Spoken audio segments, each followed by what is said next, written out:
Nezdinizdeki tek bir türkü bile kaçırmanın bedeli topraklarımızı kaybetmektir. Ve ben buna asla müsaade etmeyeceğim.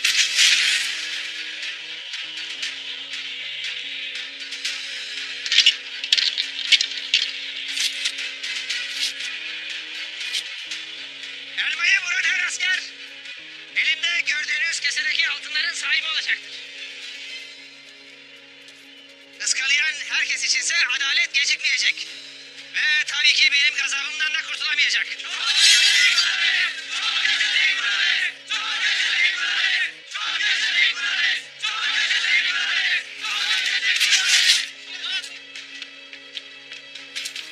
Onu bana canlı getirin.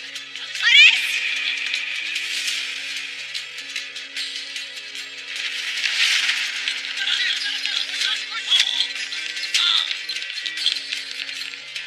Hadi kaçıyor hadi. Yakalayın. Hadi gidin.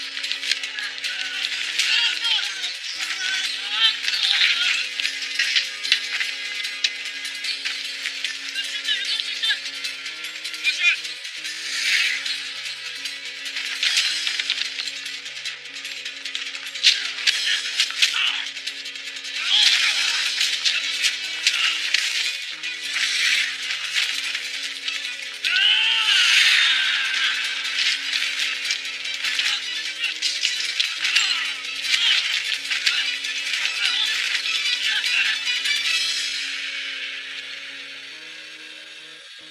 Askerleri savaşmayı unutmuş Ares. Ben de seni bu yüzden buraya çağırdım. Emrindeyim Ares.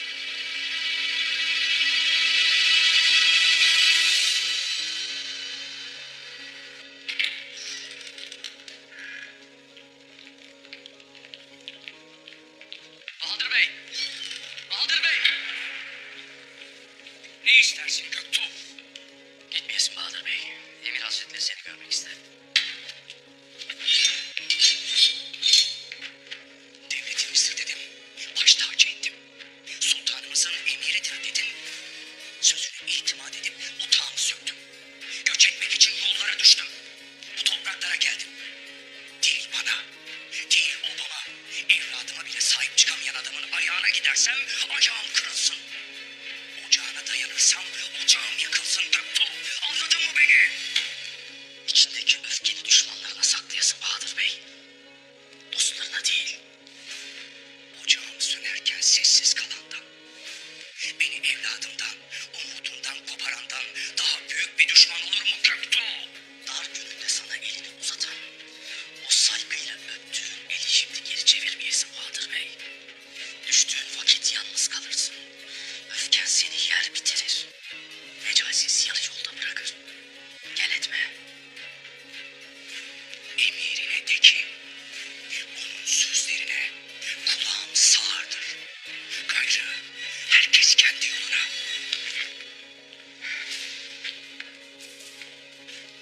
Bırakın gitsin.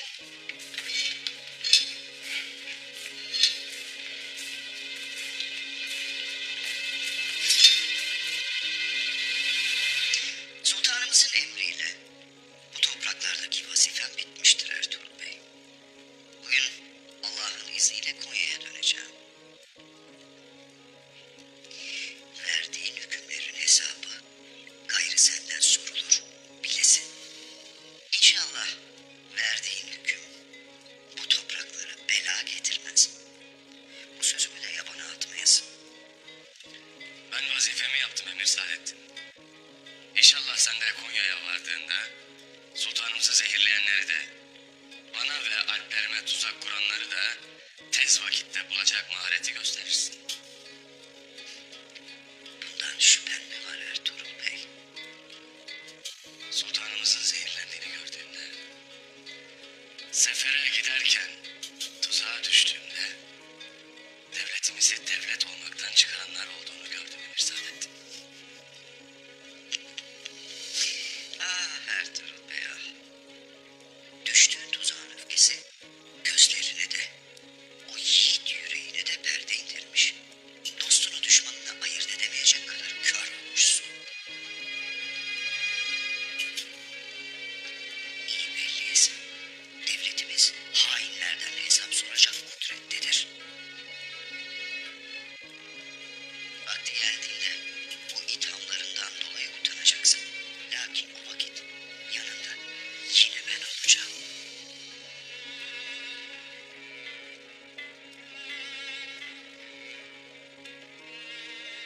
sultanımızın sana emanet ettiği bu toprakların kıymetini bil. Ya devlet başa ya kuzgun leşe Emir Saadettin. Sen de bilesin ki uç beyliğim altındaki bu topraklarda leş kargalarına müsaade etmeyeceğim. Devletimiz ebed müddet daim kalacaktır.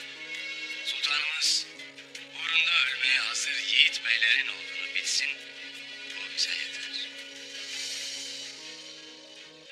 Emir Saadettin, yarın gece Aslan Hatun'la Turgut Baş Alp'imin nikah töreninde seni de aramızda görmek isterdim.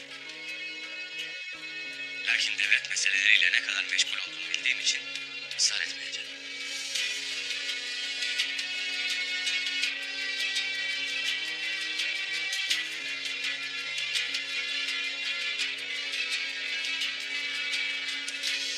Allah tamamını erdirsin.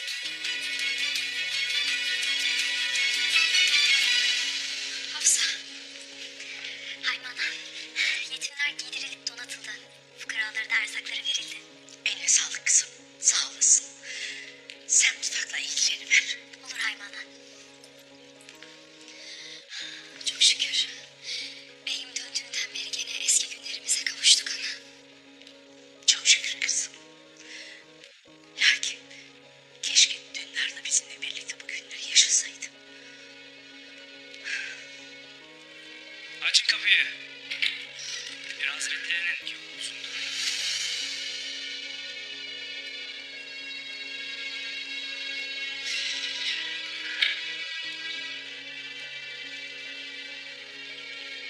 Dündar.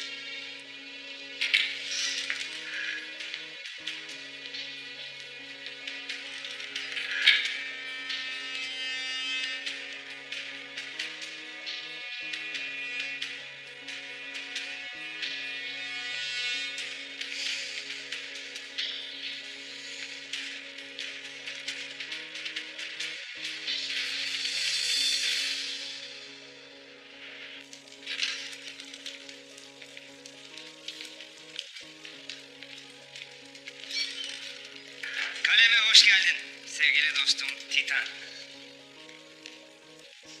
Dostum Ares. Oyunlarına kalemde başladın bakıyorum. Çıkar şu başta da bir yüzünü göreyim.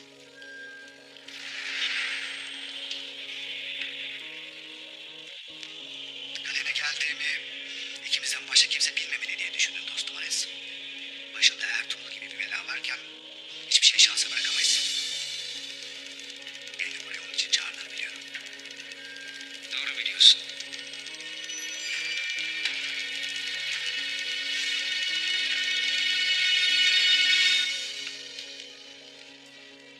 Onu öldürmemi mi istiyorsun?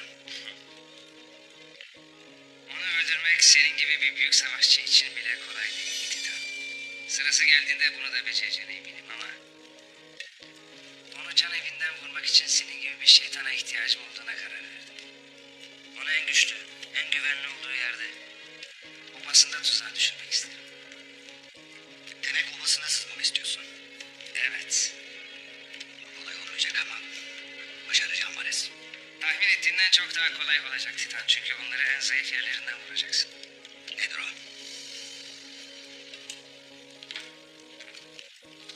Merhamet. Onları kendi merhametleriyle vuracaksın ama... bunu yapmak için biraz canı yanacak.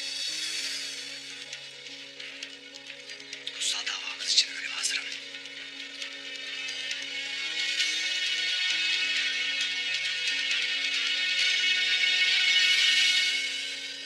Hemen gidersin.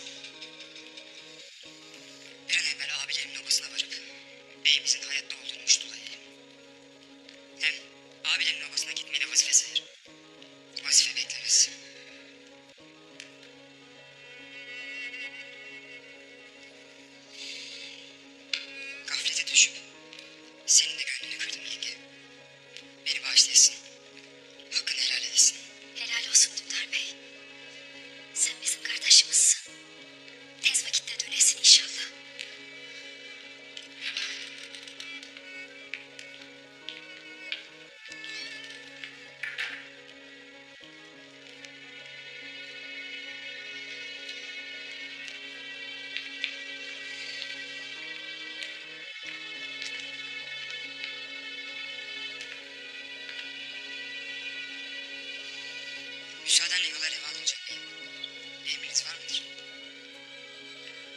Söz o ki, dağın ardını göre, akıl o ki, başa geleceği bile Dündar. Çıktığın bu yolda gözlerin görür, aklında başına gelir inşallah.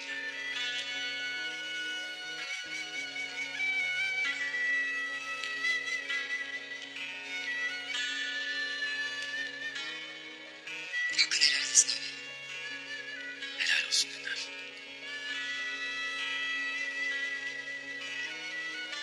Kurtuk Bey.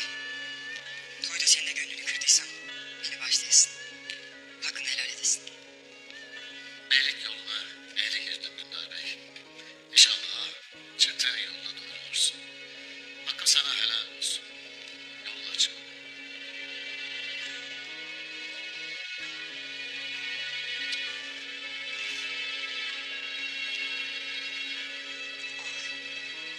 Sakın içinde ikiliye düşmeyesin. Abinin sana biçtiği bu yolda düşeceğini unutma. İnşallah da.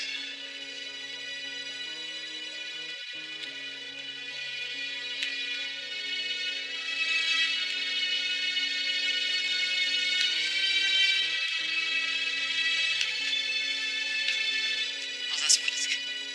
Yolun açık olsun Dündar.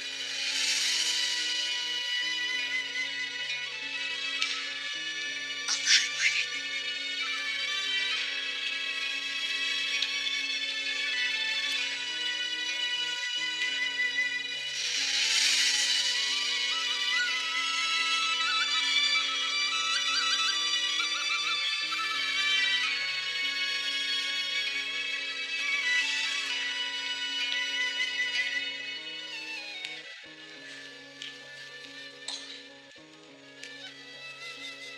Dündar bu hatasından ders almış görürüm. Baksana nasıl silkelenmiş. Gözleri açıldı. Belki gitmesine lüzum yoktur.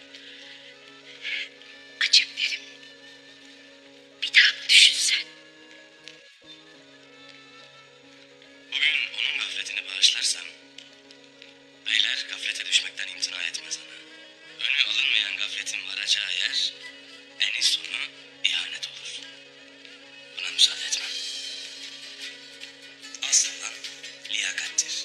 Dündar da bu obaya layık olduğunu ispat ederse geri döner.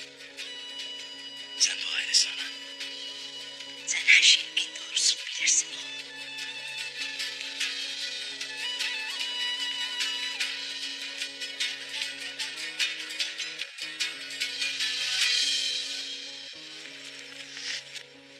Ne demek çekip gitti? Peşinden varıp yetişemedin mi be adam? Yetiştim. Yetiştim lakin Göktuğ, lafı ağzında eveleyip gevelemeden konuş. Bahadır Bey'e kendisini beklediğimi söyledin mi? Söylemedin mi? söyledim. Söyledim Emir Hazretleri. Ama Ama ne? Ama ne? Nasıl olur da benim emrime itaat etmez? Ne dedi sana? evladıma bile sahip çıkmadı. Gayrı onun sözlerine kulağım sağırdır dedi Emir Hazretleri. Ne? Alpamış geldi Emir Hazretleri. Sizi görmek için müsaade ister. Gelsin.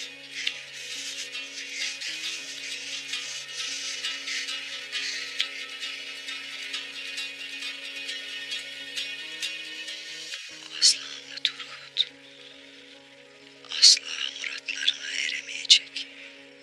Sen de öyle Bahadır Bey. Değil Uç Bey, o bana bey bile yaptırmayacağım seni. Toprakta mezarın bile olmayacak. Emir Saadettin'in kim olduğunu herkes gibi sen de anlayacaksın.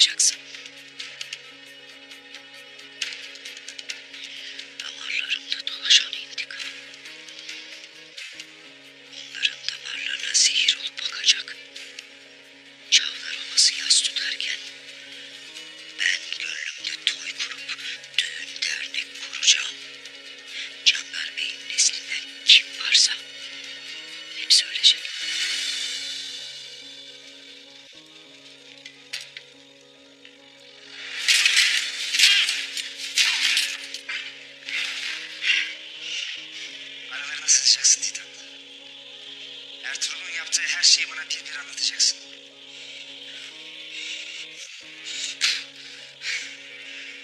Merak etme. Kayıların arasına sızmakta kalmayacağım. Onları birbirine düşüreceğim.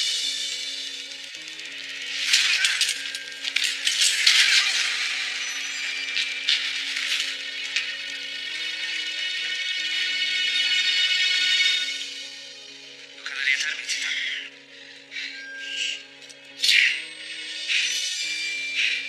Bir zamanlar bana hediye ettiğin bu hançerle şimdi taşlandırarsın. Kayılar merhametlerinde boğulsun.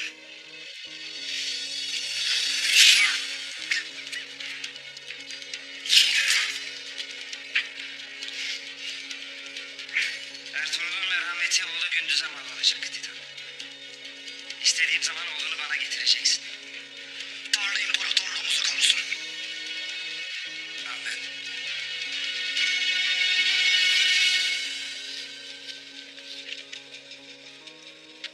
Emir Hazretleri.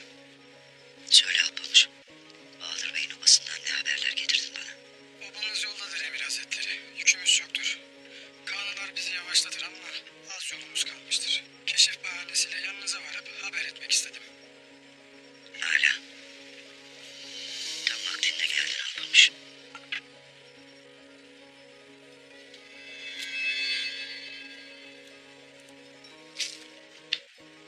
Göktuğ'la sana mühim bir vazife vereceğim. Emredin Emir Hazretleri. Bunca vakittir sayende Bahadır Bey'in attığı her adımdan haberim oldu. Sen bir yandan, Aslıhan'ın yoldaşı Esma bir yandan gözüm kulağım oldunuz, var ol. Devletimiz için canımız fedadır Emir Hazretleri. Almamışım. Bahadır Bey'in Çavdar Bey olması bizim için çok mühimdir. Lakin Aslıhan Hatun ayak bağı olmakta. Ne dediysek yola gelmedi. İki obanın birleşip Bahadır'ın bey olabilmesi için Aslıhan'ın ölmesi şarttır. Pusatım her daim emrinizdedir Emir Hazretleri. Pusatın kanında dursun. Göktuğ sana zehir verecek. Sen de onu alıp Esma'ya götüreceksin. Bu zehir Aslıhan Hatun'la Turgut Alp'e düğün hediyemiz olsun. Son nefeslerini verene kadar cehennem azabı gibi acı içinde olsunlar. Ölümleri herkese ibret olacak. Emredersiniz Emir Hazretleri.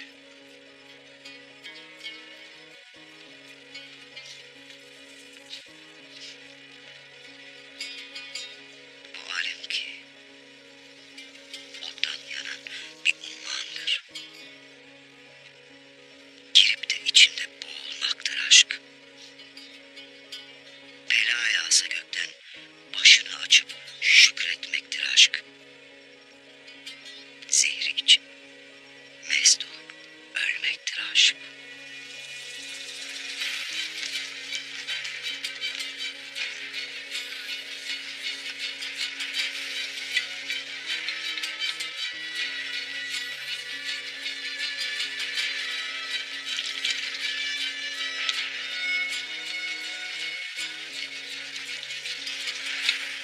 Herkesin önünde itibarımızı iki paralık etti.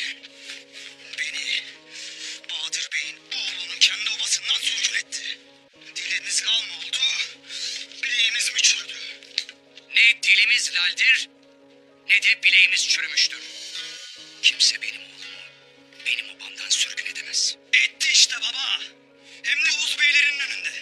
Sen de onlar gibi Ertuğrul'un elini öpüp biat ettin. Bugün biat ettiysem intikam almak içindir. Beni de sürgün etseydi intikamımızı kim alacaktı? He?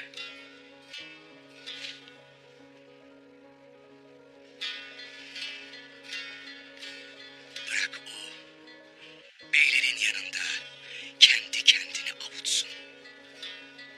Gayrı ok yaydan çıkmıştır. İmdi git yoldaki obamıza var. İçlerinden en gözü kara, en bileği yaman alpleri seç. Dağlara çıkıp gizlenin. Av avlayıp talim yapın. Vakti geldiğinde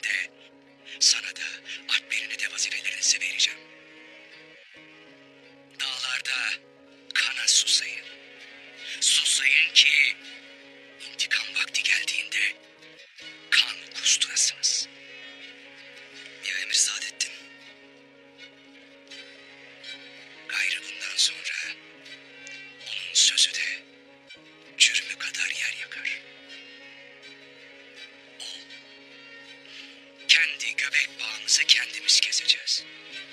Ertuğrul'un hesabını da siyasetle değil, kılıcımızla keseceğiz.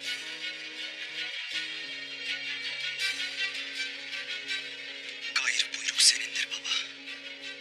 Ertuğrul'dan intikam alacağımız güne dek bu zatımı öfkemle bileyeceğim.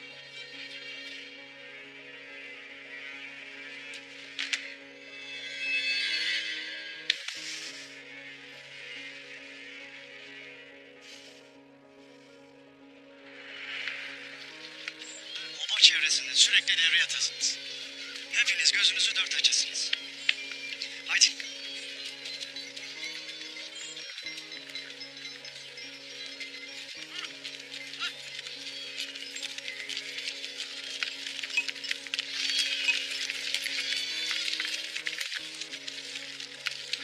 Samsun! Samsun! Samsun! Samsun! Karabaş!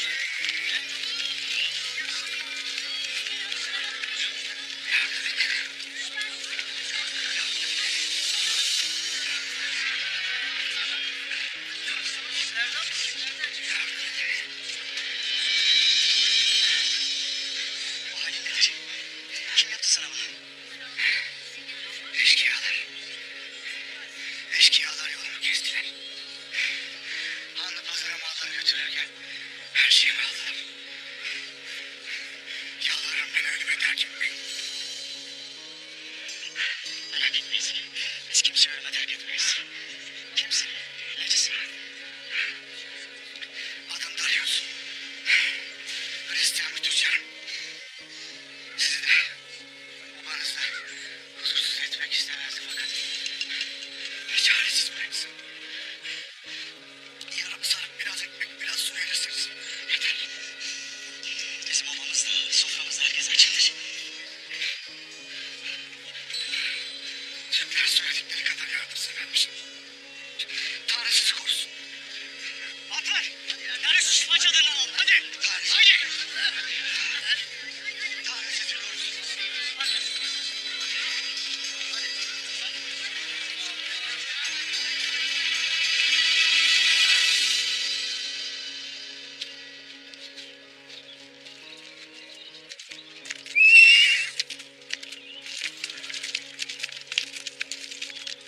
Alpamış, ne işin var senin burada? Veli nimetimizin sana selamlarını getirdim Esma.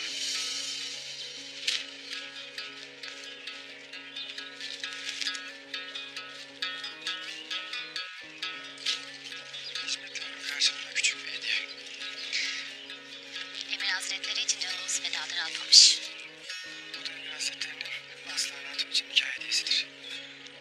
Nedir bu? Aşıkları Mert'e, bizleri de zengin edecek zehir şerbeti. İşim bittiğinde seni burada bekleyeceğim. Bu sefer bir değil, 3 kese altında.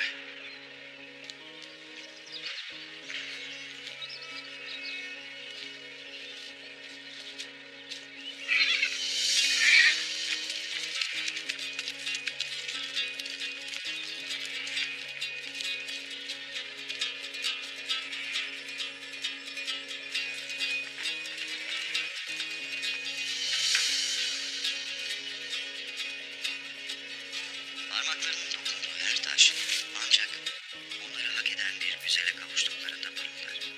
Bu kolye senin narin boynunda güzelleşecek.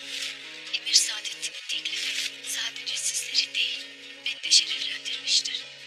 Beyimizin emri ise elbette bu şerefe talibim. Lakin son sözü bana bırakırsanız eğer, obamı yalnız konmayacağım. Çavdar olması yurdum olmaya devam edeceğim. Beni affedin Emir Hazretleri. Kararım kesindir. Kimsenin ama kimsenin seni benden almasına izin vermeyeceğim. Senden asla vazgeçmeyeceğim, asla.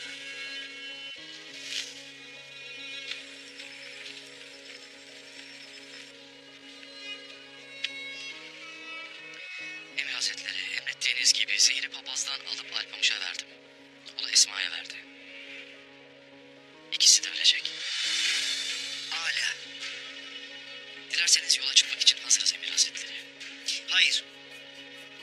Onlar acılar içinde son nefeslerini verirken Çavdar Obası'nın çaresizlikle vuran gözlerini dinleyeceğim.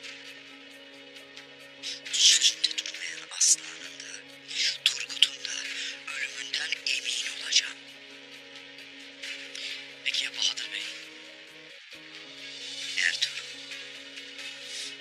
Kardeşi Turgut Alp'le Aslan'ın ölümünden kimi mesul tutar zannedersin? Alpamışlar ölmeli. Ertuğrul onun cesedini bulduğunda Bahadır'ın Alp olduğunu öğrenecek. Ve zehirleyenin Bahadır olduğuna kanaat getirip onun kellesini alacak. Her vakit en iyisini düşünürsünüz Emir Hazretleri. O Bahadır Ertuğrul'un öfkesinden de kılıcından da nasibini alacaktır.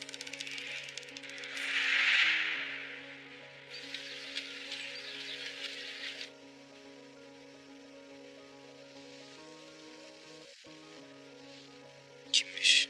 Neciymiş? Adı Darius. Halapazarı'ya giden bir tüccarmış. Eşkıyalar yolda önünü kesip o hale getirmişler zavallıyı. Obaya sığındı. Biz de yardım etmek istedik. İyi etmişsiniz. Eyvallah.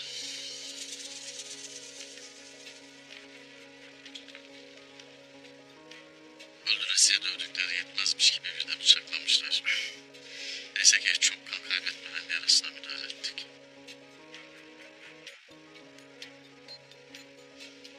Eyvallah Artuk Bey. Geçmiş olsun. Demek eşkıyalar bu hale getirdi seni. Hiç sormayın. Neyim var neyim yok aldılar. Talihliymişsin ki bizim obaya düşmüş. Bu soysuz eşkıyalar bizim de düşmanımızdır. İyileşene kadar sana biz bakarız. Şimdi dinlenmene bakasın. Tanrı sizi korusun. Gücünüze güç versin. Eyvallah.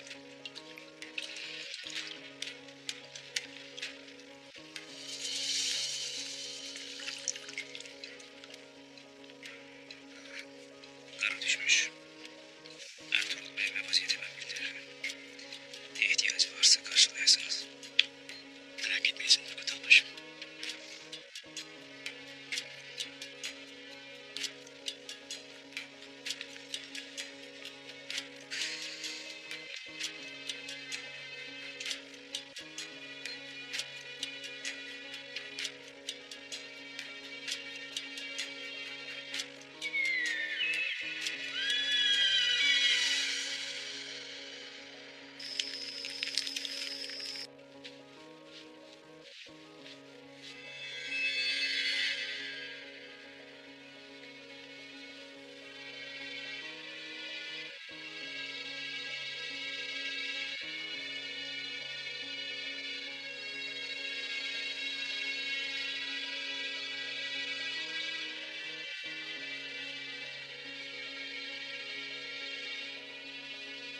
Nihayet Turgut Alp'le muradınıza ereceksiniz Aslan Hatun.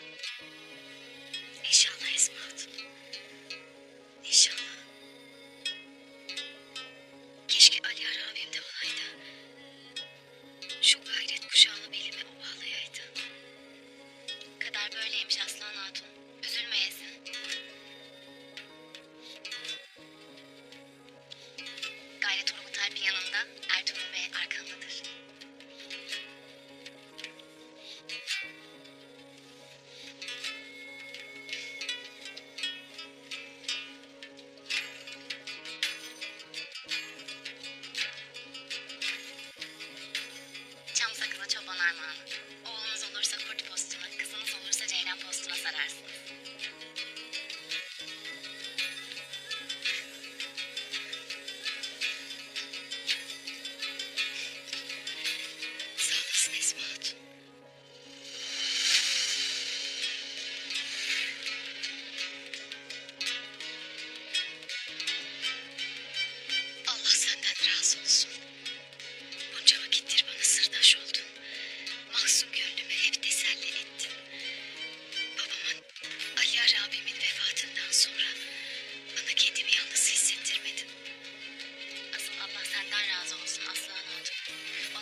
Esod'unda bir tüccar babamıza geldi. Eşkıyalar adamı soyup değer almışlar. Perişan vaziyette bize sığındı bilesin. Yaralarını tedavi ettik beyim. Aş verdik, doyurduk. Hem şifa çadırındadır. İyi etmişsiniz. Bize sığınanı geri çevirmek olmaz. Lakin temkinli olmakta fayda var. Zavalının biridir beyim. Kimseye zararı olacağını sanmam. Tilkilerin kuzu postunda gezdiği günlerdeyiz Samsa. Etrafımız düşmanlarla çevrili. Esen yele dahi gözünüz, kulağınız açık olacak. Buyruk senindir beyim.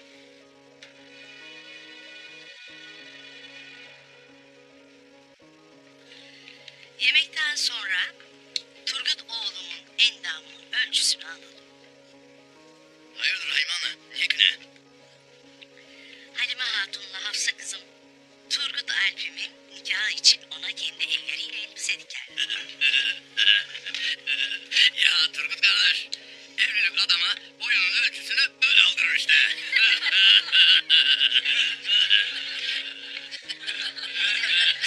Hamza. Hamza. Bir değil iki değil kardeş. Lafların altına kalacaksın kardeş. Ona göre.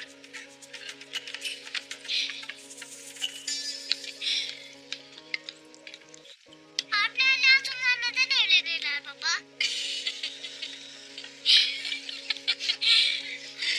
Peygamber Efendimiz, nikah benim sünnetimdir. Evleniniz. Zira ben diğer ümmetlere karşı sizin çokluğunuzla iftihar edeceğim buyurmuştur. Andolsun ben de ananla evlendim. Sizin gibi yiğit evlatlarım oldu. Hem Bamsı Alp'in ve Hafsa Hatun'un da senin gibi hayırlı evlatları olacak inşallah Gündüz'üm. İnşallah.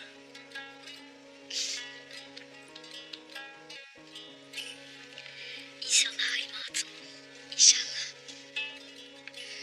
Gün gelecek senin de evlatların olacak Gündüz'üm. Ben önce Alp olmak isterim değil mi? Oy neden kurban. Gündüz'üm sen zaten Alp'sin oğlum. Daha ava mı gittim? Düşman mı vurdum ki Alp olayım ama? Doğru dersin. Söz verdim ya oğul. Senin de kardeşinin de ilk avına beraber çıkacağız inşallah. Anam o vakit benim de boyumun ölçüsünü alsın. Bana Alp elbisesi diksin. Alp olmadan evlenmem.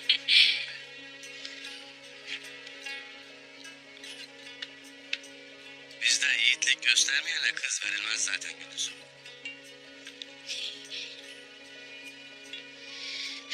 Samsa, şu tüccara da sofradan aş götürüp gelesin. Emredersin beyim.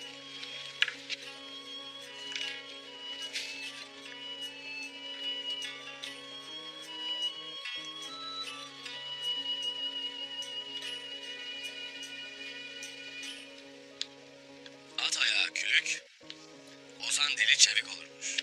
Eyvallah beyim. Turgut kardeşimin izdivacı ve oğlumun yiğitliği şerefine bize bozkırlardan, görgü sulardan, ata yurtlardan değişler değilsin ozan. Eyvallah beyim. Diriliştir kutlu davanın adı. Başlatan Süleyman Şah'ın evladı. Çıktığı seferde düşman avladı. Yiğidin Ertuğrul Gazi adı. Alpleri uğruna verirlerdi can. Heybeti titretir alemi cihan. Turgut ile Bamsı, Rahman ile Doğan. Onlar için kutsal değerdir vatan. Arabi Hudeyip Mevla'yı arar. Artuk Bey imanla yarayı sarar. Karaca Hisar'da kıldık mı karar. Allah bu orduya vermesin zarar. Gitti deli demir hep koç yiğitler. Üreyip dursun Saadettin köpekler. Bükülmesin pusat tutan bilekler. Kahraman yiğitler nöbette bekler.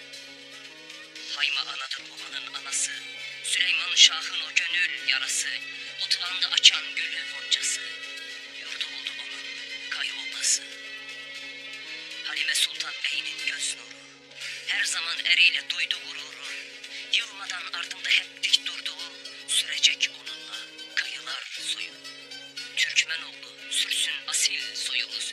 Soyunla soylansın boylansın boyumuz. Hallı pazarda kurulsun toyumuz. Seferden zafere koşsun ordumuz. Eyvallah beyim.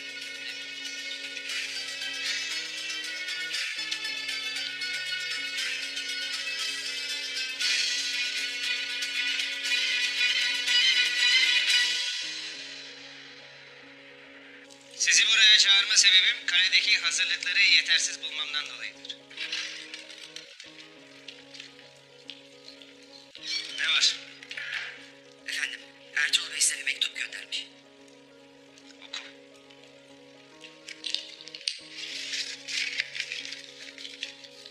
Tek Flores, yarın kaleyi ziyarete geleceğim. Her şeyi bıraktığım gibi görmek isterim.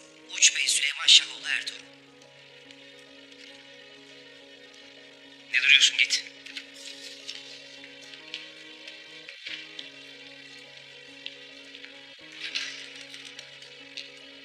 Bu her ne kadar sıradan bir ziyaret gibi gözükse de altında başka niyet yatıyor olabilir. Ne gibi efendim? Birincisi Ertuğrul yaptığımız her şeyi biliyordur. Bu durumda teftişe değil avını görmeye geliyor. İkincisi bizden şüphelenmiyordur ve bizimle işbirliği yapmak isteyecektir. Biz her iki ihtimale de hazırlıklı olacağız. Efendim, kaleye geldiğinde herhangi bir harekette bulunmayacak mıyız? Kesinlikle hayır. Madem ziyarete geliyor, ona göre hazırlık yapacağız. Sabah erkenden karşılama törenini hazırlayın. Aldığım duyumlara göre Ertuğrul Bey, Çavdar Bey Bahadır'ı kötü ezmiş. Oğlunu sürgüne göndermiş. Bu demektir ki Emir Saadettin de artık Ertuğrul'a karşı çaresiz. Ertuğrul bundan sonra attığı adımlarda çok daha cesur olacaktır. Peki bundan sonra biz ne yapacağız efendim? Efendim, sadece surları güçlendirip muhafızların sayısını artırarak mı tedbir alacağız? Siz hiç merak etmeyin. Ben tedbirlerinden büyüğünü aldım. Nedir o efendim? Vakti gelince siz de o da öğrenecektir. Sabırlı olun.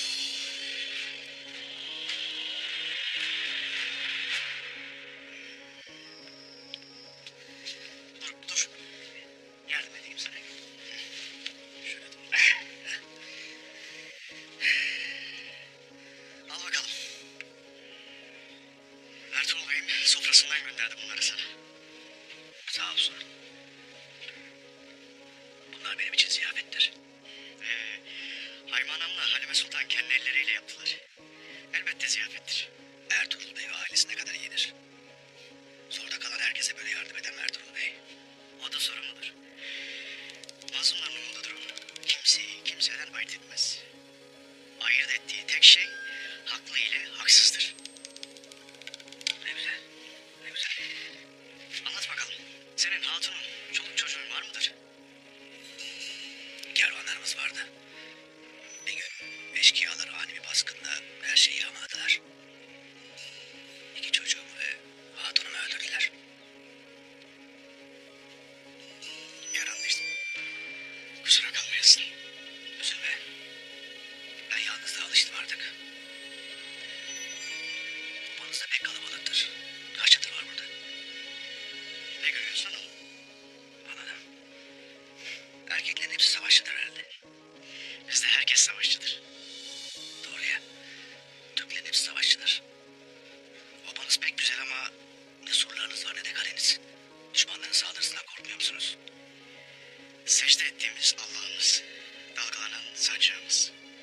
Ağır basıp buyruk aldığımız beyimiz ziyadesiyle yeter düşmanı korkutmuyor. Hadi sen yemeğini yesin. İyi gelir. Ertuğrul Bey'im beni bekler.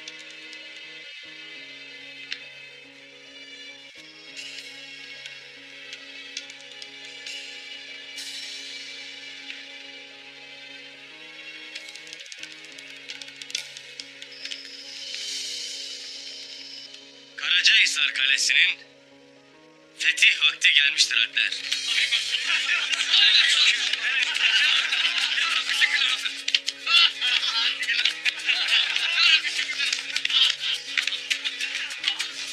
Ne vakittir bu haberi beklerdik beyim. Kazamız mübarek olsun bey. Gayrı yangın bitmiştir. Şimdi pusatlar konuşacak. Kaleye ne vakit saldıracağız bey? Turgut'un düğününün sabahında Artur Bey.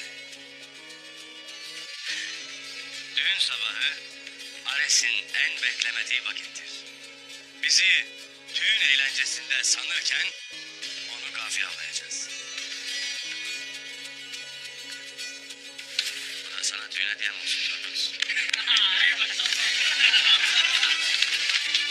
Böyle hediyeye can kurban beyim. Oğuz beylerine haber edecek miyiz beyim? Oğuz beylerine haber edersek Emir Saadettin'in kulağına gidebilir. Bu da fethi tehlikeye sokar. Kimseye haber etmeyeceğiz. Karacahisar Kalesi'ni almaya bizim de gücümüz muktedirdir evelallah. Evelallah beyim. Beyim. Bunun gibi 10 tanesini alırız hem de. Hem de evelallah.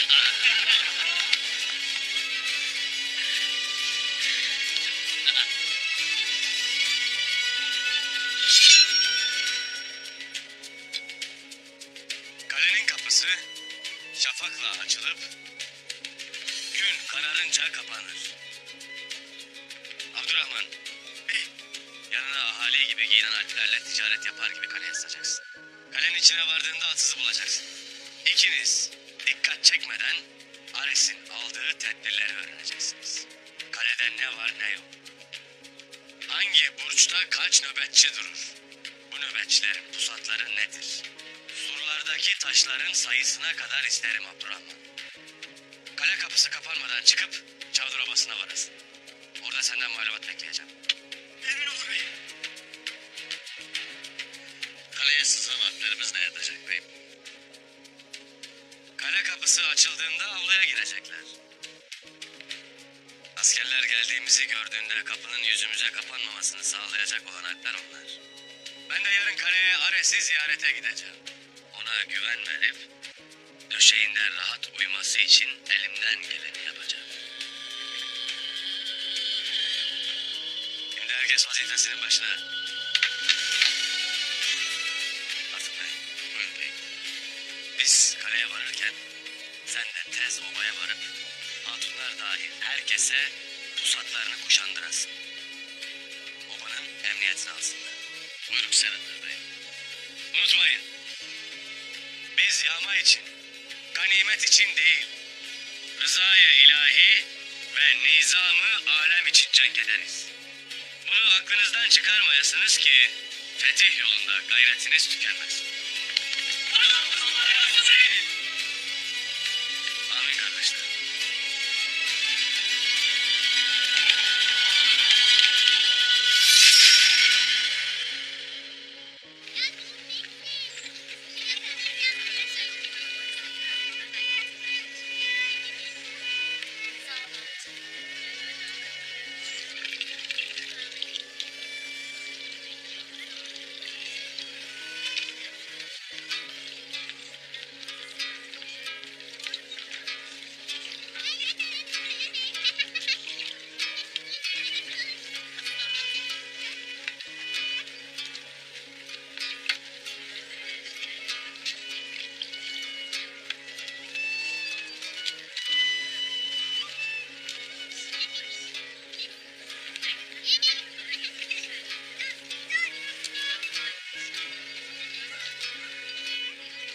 Hatunlar!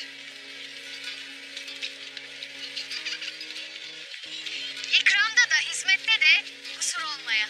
Biricik hatunumuz evleniyor. Hiç kusur eder miyiz? Sağ olasın.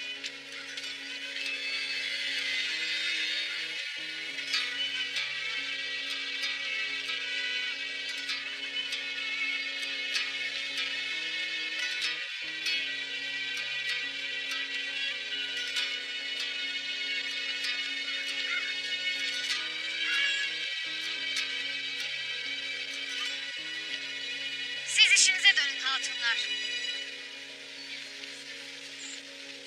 Esma, sen de başlarında dur.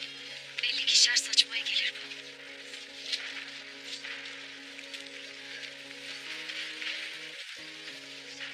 Ne istersin Karaca Hatun? Allah'tan ettiğini bulmanı. Niyetin şer saçmaksa boşuna heveslenmeyiz. Gayrı size müsamaham kalmamıştır. Bizim evladımız sürgün edilirken sen burada şen şakrak düğün hazırlığındasın. Zannetmeyesin ki bu evlilik sana hayır getirecek. Evladınız töre